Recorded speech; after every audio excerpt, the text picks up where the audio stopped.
5 सितंबर और 6 सितंबर का दिन कुंभ राशि के लोगों के लिए कैसा रहेगा। जय माता दी दोस्तों, आप सभी का स्वागत है हमारे YouTube चैनल में।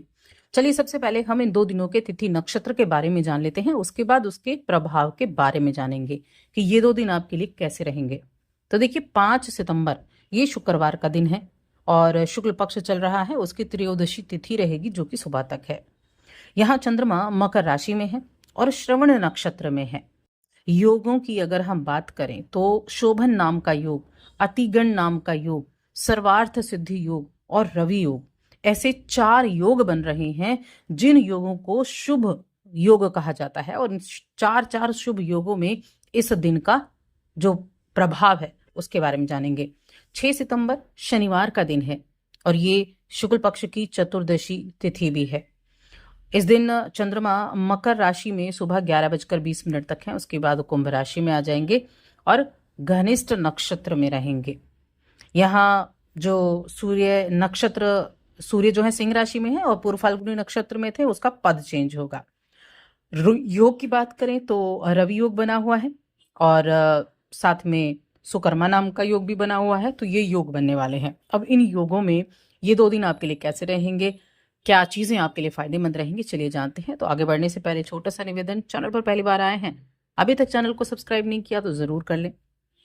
पहले सबसे बात करेंगे 5 सितंबर के बारे में। 5 सितंबर का दिन आपके लिए कैसा है। तो देखिए जो चंद्रमा है वो 12वें घर में है और ये जो दिन है ये कहीं ना कहीं थोड़ा सा आपकी हेल्थ के लिए अच्छा नहीं है। अच्छा यानी कि किसी ना किसी चीज को लेकर आप काफी दबाव महसूस कर सकते हैं या फिर किसी बात की आप चिंता कर सकते हैं, तनाव ले सकते हैं। तो अब जो आपका ऑफिस है, जो जहां आप जॉब करते हैं, वहां आप पूरे कंसंट्रेशन के साथ काम करें और प्राथमिकता अपने काम को ही दें। तब जाकर आप कह सकते हैं कि हाँ, आप अपने दिन की शुरुआत अच्छे से कर सकते हैं। जो भी आपके महत्वपूर्ण काम हैं, जो आपके लिए आज के दिन में इम्पोर्टेंट काम है, सबसे पहले उन इम्पोर्टेंट काम को आपको करना होगा। आप अपने काम में और अपने पारिवारिक जिम्मेदारियों को अच्छे से निभाएंगे, तब आपके लिए सामान्य होता हुआ दिखाई देगा।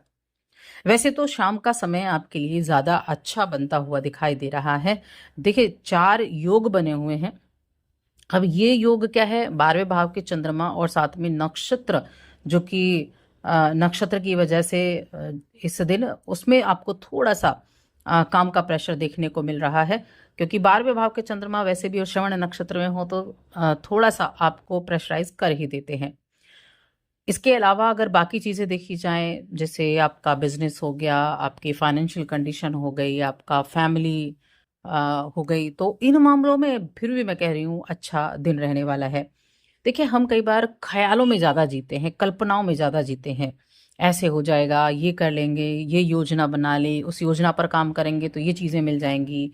तो ये जो ख्याल और कल्पनाएं हैं ना, आपको इनसे बाहर निकलना होगा और आपको यथार्थ में जीना होगा। अभी क्या चल रहा है और क्या आप कर रहे हैं, ये आपके लिए ज़्यादा महत्वपूर्ण है। तो उन चीज़ों से बाहर निकलें और रियलिटी पर आपको, ग्राउंड पर आपको काम करना है। जिन लोगों को आप जानते हैं उनके जरिए आपको कुछ अच्छी अपॉर्चुनिटी भी मिल सकती हैं। कहीं काम करने का मौका मिल सकता है, कहीं आपको कहीं ना कहीं इनकम के सोर्सेज छोटे मोटे बनते दिख सकते हैं। तो उन लोगों से अच्छी मुलाकात करना, उनके सभी के साथ अच्छे से पेश आना, ये आपके लिए अच्छा रहेगा। कुछ खरीदारी वगैरह भी आज आप कर सकते हैं। एक तो घर से जुड़ा हुआ कोई सामान खरीदा जा सकता है और कुछ ना कुछ ज्वेलरी वगैरह भी खरीदने का योग बना हुआ है, तो ये चीज़ें अच्छी हैं। इसके अलावा देखिए जो वैवाहिक जीवन और प्रेम जीवन की हम बात करें तो दोनों ही जगह आज थोड़ी सी सावधानी आपको रखनी होगी, क्योंकि आज रिश्तों को लेकर थोड़ी मन में या तो आप कह लीजिए मानसिक प्रेशर जो आपके ऊपर है, उसकी वजह से थोड़ा सा आप ध्यान नहीं दे पाएंगे, मन में चिड़चिड़ाहट रहेगी। तो यहाँ दोनों ही जगह पर ध्यान रखना है, किसी वजह से आप ऐसी बातें ना बोल दें, ऐसे शब्दों का प्रयोग ना कर दें कि बाद में आपको पछताना पड़े। तो बस थोड़ा सा आपको अपने जो रिलेशंस है ना, उन पर ध्यान रखने की आवश्यकता है। बाकी तो बिजनेस आपका अच्छा चलेगा ऐसा नहीं है, और अगर आप आईटी के क्षेत्र में काम करते हैं तब मैं कहूंगी बहुत अच्छा दिन होने वाला है। तो कुछ चीजें ऐसी हैं जिनके लिए बहुत प्रॉफिटेबल दिन भी है, विशेष रूप से प्रगति देने वाला, और ये सबसे ज्यादा आईटी फील्ड से जुड़े लोगों के लिए है। कुछ नए अवसर दिला सकते हैं, कुछ ऐसी चीजें जिनसे आप फायदा ले सकते हैं और जो आपके लिए इन फ्यूचर आपके लिए पॉजिटिव, आपको कुछ ऐसी चीजें जरूर दे सकते हैं कि सकारात्मक भविष्य में आपको उससे उन्नति होती हुई दिखाई दे। तो इन चीजों के लिए बहुत अच्छा दिन होने वाला है। और 6 सितंबर की जहां तक बात करें कि 6 सितंबर का क्या रहेगा, तो 6 सितंबर के दिन यहाँ चतुर्दशी तिथि है, जिस दिन गणेश जी का विसर्जन होता है 10 दिनों के बाद, और अगले ही दिन से फिर पितृपक्ष भी शुरू होता है। तो इस दिन जो चंद्रमा है वो सुबह तक ही मकर में है, फिर कुंभ में आ जाएंगे, आपकी राशि में ही प्रवेश कर जाएंगे, राहु के साथ युति कर लेंगे, और राहु के साथ युति से ही चंद्र ग्रहण भी होगा जो कि अगले दिन होगा। तो एक तो मन में, मैं फिर से कहूंगी, मन में किसी बात को लेकर थोड़ी चिंता रह सकती है। पहली बात तो चंद्रमा मन है, और जब मन एक पापी ग्रह के साथ बैठे तो वो कहीं ना कहीं व्यथित हो जाता है, वो उसको बहुत ज्यादा सोचने पर मजबूर कर देता है, बहुत सारी चीजें दिमाग में डाल देता है। आप अपने आसपास भी बहुत सारी चीजों को ऑब्जर्व करने लगते हो, दिमाग बहुत तेज तरीके से काम करने लगता है। तो ऐसी स्थिति आपकी रह सकती है। बाकी अगर हम कामकाजी दिन की बात करें तो देखिए, कुछ फायदे भी होंगे, ऐसा नहीं कुछ फायदे नहीं होंगे। एक तो आप कहीं ना कहीं निवेश करने का निर्णय ले सकते हैं, और आप कुछ अच्छी चीजें भी करेंगे, अपने बिजनेस के बारे में भी सोच विचार करेंगे। हो सकता है कुछ नया आपको ऐड करना हो, आप विस्तार करना चाह रहे हो, तो उसके लिए भी कुछ लोगों से मुलाकात हो सकती है। प्रॉपर्टी डीलिंग के माध्यम से भी आपको कुछ रिजल्ट अच्छे मिलते हुए दिखाई दे रहे हैं। और देखिए, जो निवेश है ना, निवेश की बात करें तो निवेश के लिए भी जो लंबी अवधि का निवेश करेंगे तो वो भी आपके लिए फायदेमंद है। मन में इच्छाएं तो बहुत होती हैं, इच्छाओं को भली भांति परख कर उन पर काम करना चाहिए कि कैसी इच्छा है, और वो इच्छा का जो फायदा है वो आपको कैसे होगा। वरना इच्छा तो देखिए ऐसी है जो कभी खत्म नहीं होती, हमेशा मन में एक इच्छा पूरी हुई तो दूसरी आपको उससे पहले मन में आ जाएगी। तो थोड़ा सा इच्छाओं पर अच्छे से काम करना है, अच्छे से यानी कि ठीक चीजों की तरफ आपको चलना है। जो समय आपको मिला है उस समय का इस्तेमाल अच्छा करना है, अपने भविष्य की सफलताओं को ध्यान में रखकर।